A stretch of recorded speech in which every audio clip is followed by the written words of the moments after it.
நீங்கள் பார்த்து கொண்டிருப்பது ஆம்ஸ்டாங் டிவி.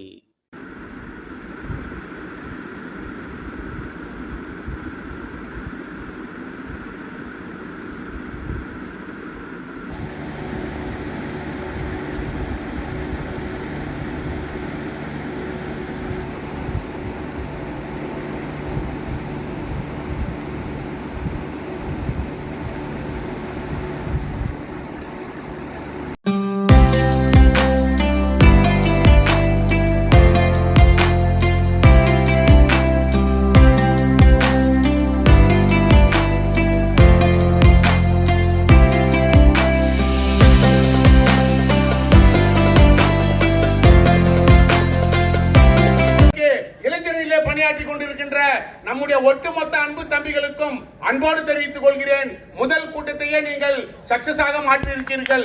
எதிர்காலத்திலே இந்த இயக்கத்தை உங்களுக்கு பிறகு வழிநடத்துவதற்கு நாங்கள் தயாராக இருக்கிறோம் என்பதை பறைசாற்றுகின்ற கூட்டமாக இந்த கூட்டம் அமைந்திருக்கிறது என்பதை அன்போடு நான் தெரிவித்துக் கொள்கிறேன். நம்முடைய ஆட்சியினுடைய பெருமைகள் எல்லாம் இன்றைக்கு தினமும் நம்ம நியூஸ் பேப்பர்ல டிவில எல்லாம் பார்த்துக்கிட்டே இருக்கோம். ஆனால் குறிப்பிட்ட மே மாதம் 7ஆம் தேதி ஆளுநர் மாளிகையில் முத்துவேல் கருணாநிதி ஸ்டாலின் என்கிற நான் என்று நம்முடைய மாண்புமிகு திராவிட மாடல் அரசின் முதல்வர் அண்ணன் தளபதி அவர்கள் முதல்வர் பதவி ஏற்ற போது தமிழ்நாடு மட்டுமல்ல உலகெங்கும் கொரோனா கோரத்தாண்டவம் ஆடியது. அதுக்கப்புறமா 2 மாசம் கழிச்சு ஓரளவுக்கு நிலைமை சீராகி கட்டுக்குள் வரும்போது பள்ளிகள் எல்லாம் திறந்தாங்க, போறாங்க அதிகாரிகள் எல்லாம். அப்ப பள்ளி கல்வித்துறை அமைச்சர் அன்பில் மகேஷ் அங்க இருக்கிறார். என்னன்னு சொல்லி கேட்கிறாரு அந்த அதிகாரி கிட்ட. ஒண்ணும் இல்லைங்க, இதுக்கு முன்னாடி ஆட்சி இருந்தது அதிமுக ஆட்சி. அந்த ஆட்சியில பள்ளி மாணவர்களுக்கு புத்தக பையெல்லாம் கொடுக்கணும். புத்தக பை கொடுப்பதற்காக புத்தக பையெல்லாம் நாங்க அடிச்சு வச்சுட்டோம். அதை இப்ப எப்படி கொடுக்கறதுன்னு தெரியல அப்படின்னு சொல்றாங்க. ஏன் அதுல என்ன பிரச்சனை, கொடுக்க வேண்டியதுதானே சொல்லிட்டு பள்ளி கல்வித்துறை அமைச்சர் அன்பில் மகேஷ் அவர்கள் கேட்கிறார்.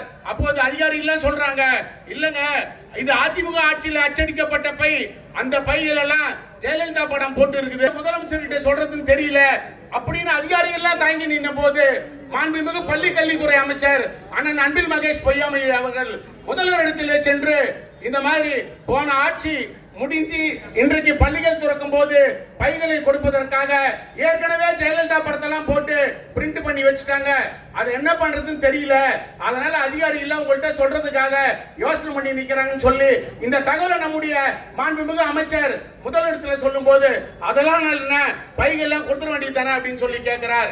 எவ்வளவு பைகள் அச்சடிக்கப்பட்டுள்ளது என்று கேட்கிறார். 23 லட்சம் பைகள் அச்சடிக்கப்பட்டுள்ளது என்கிறார். ஒரு பை எவ்வளவுன்னு கேட்கிறார். 200 ரூபாய், கிட்டத்தட்ட 46. சரி, மக்களுடைய வரி பணம். இந்த ஆண்டு இந்த பைகளை மாணவர்களுக்கு மாணவிகளுக்கு கொடுங்கள் என்று பெருந்தன்மையோடு உத்தரவிட்டவர் நம்முடைய மாண்புமிகு முதல்வர் அண்ணன் தளபதி மு.க. ஸ்டாலின் அவர்கள். அனைத்து திட்டங்களையும் நம்முடைய பேச்சாளர்கள் எல்லாம் சொன்னார்கள். நீங்களும் கூகுள்ல போய் படம் பார்த்து நாடகம் பார்த்து நேரத்தை கடத்தாமல் இதுவரை நாம் கடந்து வந்த பாதை, இந்த வெற்றி பாதைக்கு வழி வகுத்தவர்கள் யார், எதிர்காலம் நம்முடைய எதிர்காலம் நம் பிள்ளைகளோட எதிர்காலம் சிறப்பாக அமைய வேண்டுமானால் நாம் யாரை ஆதரிக்க வேண்டும் என்பதை சிந்தித்து முடிவெடுக்க வேண்டிய தருணம். இன்னும் 6 மாத காலத்தில் சட்டமன்ற தேர்தல் நடைபெற இருக்கிறது. நம்முடைய தலைவர் சொல்லியிருக்கிறார், 200 லட்சியம் வெல்வது நிச்சயம். நிச்சயமாக உங்களோடு சேர்ந்து உழைப்பதற்கு நான் தயாராக இருக்கிறேன், நீங்களும் தயாராக இருக்கிறீர்கள். அடுத்த முறை மீண்டும் 2026 முத்துவேல் கருணாநிதி ஸ்டாலின் என்கிற குரல் ஆளுநர் மாளிகையில் ஒலிக்கும் வரை ஓடாது உழைப்போம் என்று கூறி வாய்ப்புக்கு நன்றி கூறி விடைபெறுகிறேன். நன்றி, வணக்கம். ஆக அப்பேற்பட்ட பணிகள்லாம் இந்த பகுதியினுடைய வளர்ச்சிக்காக முதலமைச்சர் ஆட்சி பொறுப்பேற்ற பிறகு இன்னைக்கு எவ்வளவு பெரிய இயக்கங்கள் வரலாம். நம்முடைய ஜெயக்குமார் அவர்கள் சொன்னார்கள் ஒன்றிய அரசு எப்படி இருக்கின்றது. ஆக இங்கே விடுதலை போராட்ட வீரர்கள் எல்லாம் குறிப்பிட்டு பேசினார்கள். நான் அதற்கு உள்ளே நுழையவில்லை. தெளிவாக தம்பி ஜெயக்குமார் அவர்கள் இந்த கூட்டத்தில் பேசியிருக்கிறார். ஆக நான் ஒன்றை மட்டும் சொல்லிக் கொள்கின்றேன், தமிழ்நாட்டு மக்களில் யாரும் ஏமாற்ற முடியாது. பாஜக ஆட்சியை ஒழித்து விட வேண்டும் என்று ஜெயலலிதா அம்மையார் சொன்னார். மோடியா லேடியா நான் பார்த்துடலாம் அப்படின்னு சொன்னவர் ஜெயலலிதா. அதே ஜெயலலிதா பிஜேபியுடைய ஆட்சியை கலைச்சாங்க. ஆனா இன்னைக்கு இருக்க அதிமுக அப்படியே ஜெயலலிதா கொள்கைக்கு எதிராக போய் அடமானம் வச்சு இன்னைக்கு கூட்டணி சேர்ந்திருக்காங்க. அவங்கள 2026 தேர்தலில் முறியடிச்சு நம்முடைய தமிழ்நாட்டினுடைய முதலமைச்சர் ஆற்றிய பணிகள் பல்வேறு திட்டங்கள். கல்விக்கு பாத்தீங்கன்னா இன்னைக்கு 47,000 கோடி கல்விக்கு இன்னைக்கு நிதி ஒதுக்கிற முதலமைச்சர். பல்வேறு புதுமை பெண் திட்டம், தமிழ் புதல்வன் திட்டம், காலை சிற்றுண்டி திட்டம், சொல்லிக்கிட்டே போகலாம். அப்ப இப்ப ஒன்று வர்றாங்க. இப்ப உங்க வீட்டுல ஒரு நோட்டீஸ் கொடுக்குறாங்க. எது கொடுக்குறாங்க தெரியுங்களா? 13 ஸ்டால் போட்டுருவாங்க. என்னென்ன குறையுதோ அந்த குறையை தீர்க்கிறதுக்கு. அந்த ஸ்டாலுக்கு நீங்க மகளிர் உரிமை தொகை கிடைக்காதவங்க அதுல மனு செஞ்சீங்கன்னா 3 மாசத்துக்குள்ள அது பேங்க் அக்கௌண்ட் நம்பர் வாங்கி போட்டுருந்தேன். 3 மாதத்திற்குள்ளாக உங்களுக்கு மகளிர் உரிமை தொகை 1000 ரூபாய் கிடைக்காதவருக்கு கிடைக்கின்ற அறிவிப்பை முதலமைச்சர்கள் அறிவித்திருக்கிறார்கள். அதை தாய்மார்கள் பயன்படுத்திக் கொள்ள வேண்டும் என்று கேட்டு மிக சிறப்பான கூட்டத்தை மழை வருகின்றது.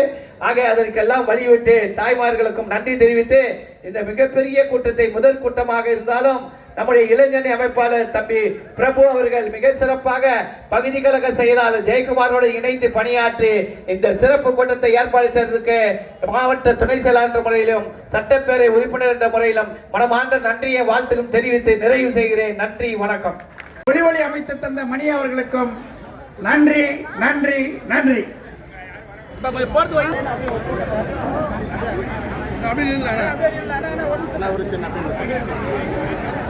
எனக்கு யாரு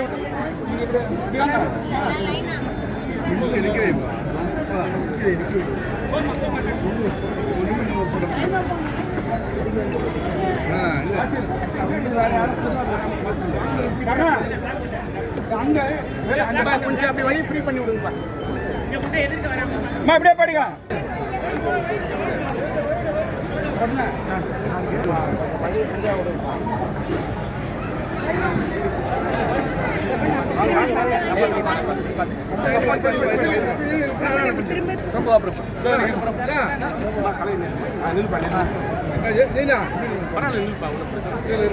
எல்லாரையும் கவர் பண்ணு. இன்னும் கொஞ்சம் மேல கூட போய் எல்லாம் கவர் பண்ணிடுங்க.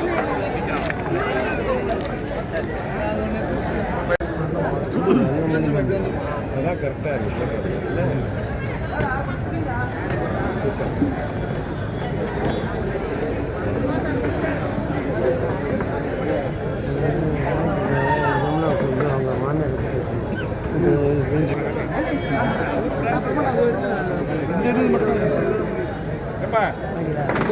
வண்டி இருக்கா?